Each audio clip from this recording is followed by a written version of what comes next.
S, ಆಳ ಸಮುದ್ರದಲ್ಲಿ ಮೀನುಗಾರಿಕಾ ಬೋಟ್ಗಳಾಗಿರ್ಬೋದು ಅಥವಾ ಯಾವುದೇ ಬೋಟ್ಗಳಿಗೆ ಬೆಂಕಿ ಬಿದ್ದಂಥ ಸಂದರ್ಭದಲ್ಲಿ ಅದನ್ನು ಆರಿಸುವ ಪ್ರಕ್ರಿಯೆಗಳು ಯಾವ ರೀತಿಯಾಗಿ ನಡೀತಿವೆ ಅನ್ನುವಂಥದ್ದನ್ನು ನಾನು ನಿಮಗೆ ತೋರಿಸ್ತಾ ಇದ್ದೀನಿ. ನಾನೀಗ ಇರ್ತಕ್ಕಂಥದ್ದು ICGS ವಿಕ್ರಮ ಶಿಪ್ನಲ್ಲಿ.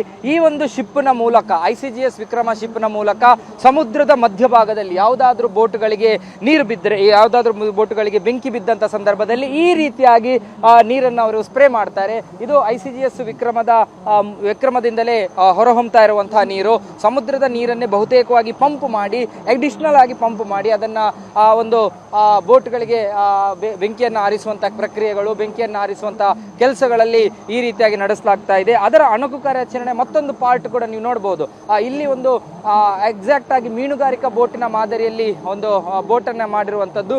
ಅದಕ್ಕೆ ಬೆಂಕಿ ಬಿದ್ದರೆ ಸಮುದ್ರದಲ್ಲಿ ಯಾವ ರೀತಿಯಾಗಿ ಇರುತ್ತೆ ಅನ್ನುವಂಥದ್ದನ್ನು ತೋರಿಸುವಂತಹ ಪ್ರಕ್ರಿಯೆ ಇದು. ಅದನ್ನು ತೋರಿಸುವಂತಹ ಕೆಲಸವನ್ನು ಇಂಡಿಯನ್ ಕೋಸ್ಟ್ ಗಾರ್ಡ್ ಮಾಡ್ತಾ ಇದೆ.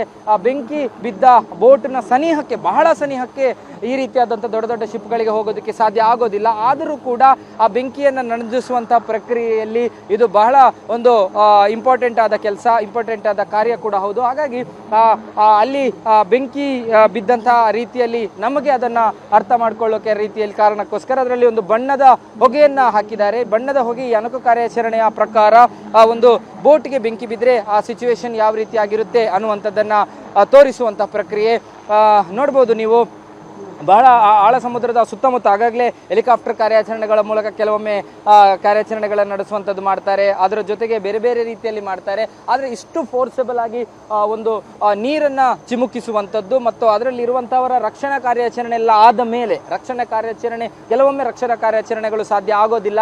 ರಕ್ಷಣಾ ಕಾರ್ಯಾಚರಣೆಗಳು ಆನಂತರ ಬೆಂಕಿಯನ್ನು ನಂದಿಸಿದ ನಂತರ ರಕ್ಷಣಾ ಕಾರ್ಯಾಚರಣೆಗಳನ್ನು ಮಾಡಬೇಕಾಗುತ್ತೆ. ಅಂದರೆ ಸಮುದ್ರದ ಆಳ ಮಧ್ಯಭಾಗದಲ್ಲಿ ಈ ರೀತಿಯಾದ ಬೆಂಕಿ ಅವಘಡಗಳು ಸಂಭವಿಸಿದಾಗ ಸಮುದ್ರದ ನೀರನ್ನೇ ಅದಕ್ಕೆ ಅದನ್ನು ಇದು ಮಾಡಿ ಅದನ್ನು ನಂದಿಸುವಂಥ ಪ್ರಕ್ರಿಯೆಗಳು ಬಹಳ ಕಷ್ಟದ ಪ್ರಕ್ರಿಯೆಗಳು. ಅವುಗಳನ್ನು ಇಂಡಿಯನ್ ಕೋಸ್ಟ್ ಗಾರ್ಡ್ ಯಾವ ರೀತಿಯಾಗಿ ನಿಭಾಯಿಸುತ್ತೆ ಅನ್ನುವಂಥದ್ದನ್ನು ಕೂಡ ತೋರಿಸುವಂತಹ ಪ್ರಕ್ರಿಯೆ ಇದು. ನೀವು ನೋಡ್ಬೋದು, ಈಗಾಗಲೇ ಬಹಳ ಹತ್ತಿರಕ್ಕೆ ಬಂದಿದ್ದಾರೆ.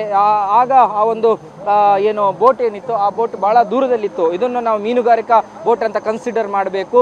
ಈಗ ಆ ನೀರು ನೇರವಾಗಿ ಆ ಒಂದು ಬೋಟ್ನ ಮೇಲೆ ಯಾವ ರೀತಿಯಾಗಿ ಬೀಳ್ತಾ ಇದೆ, ಅದರಲ್ಲಿರುವಂತಹ ಬೆಂಕಿ ಅನ್ನ ಯಾವ ರೀತಿಯಾಗಿ ಆರಿಸುವ ಪ್ರಕ್ರಿಯೆಗಳು ಆಗ್ತಾ ಇದೆ ಅನ್ನುವಂಥ ದೃಶ್ಯಗಳನ್ನು ನಿಮಗೆ ಬಹಳ ಕ್ಲಾರಿಟಿಯಾಗಿ ನಿಮಗೆ ಕೊಡ್ತಾ ಇರುವಂಥದ್ದು. ಬಹಳ ಕ್ಲಾರಿಟಿಯಾಗಿ ಇಂಡಿಯನ್ ಕೋಸ್ಟ್ ಗಾರ್ಡ್ ತನ್ನ ಅಣುಕು ಪ್ರದರ್ಶನದ ಮೂಲಕ ತೋರಿಸ್ತಾ ಇರುವಂಥದ್ದು.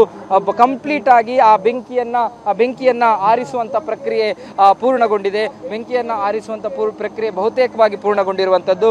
ICGS ವಿಕ್ರಮ ಶಿಪ್ನಿಂದ ಸುಮಾರು ಅಡಿಗಳಷ್ಟು ಎತ್ತರದಲ್ಲಿ ನೀರನ್ನು ಹಾಯಿಸಿ ಆ ಒಂದು ಬಿದ್ದಂಥ ಬೆಂಕಿಯನ್ನು ಆರಿಸುವಂಥ ಪ್ರಕ್ರಿಯೆ ಬಹುತೇಕ ಪೂರ್ಣಗೊಂಡಿರುವಂಥದ್ದು. ಇದು ಸದ್ಯಕ್ಕೆ ಇಂಡಿಯನ್ ಕೋಸ್ಟ್ ಗಾರ್ಡ್ ಹಡಗುಗಳಿಗೆ ಬೆಂಕಿ ಬಿದ್ದಾಗ ಯಾವ ರೀತಿ ಕಾರ್ಯಾಚರಣೆಯನ್ನು ನಡೆಸುತ್ತೆ ಅನ್ನುವಂಥದ್ದರ ಒಂದು ಅಣುಕು ಪ್ರದರ್ಶನ. ಕ್ಯಾಮ್ರಾ ಪರ್ಸನ್ ಅಶೋಕ್ ಜೊತೆ ಭರತರಾಜ್, ಏಷ್ಯಾನೆಟ್ ಸುವರ್ಣ ನ್ಯೂಸ್, ಮಂಗಳೂರು.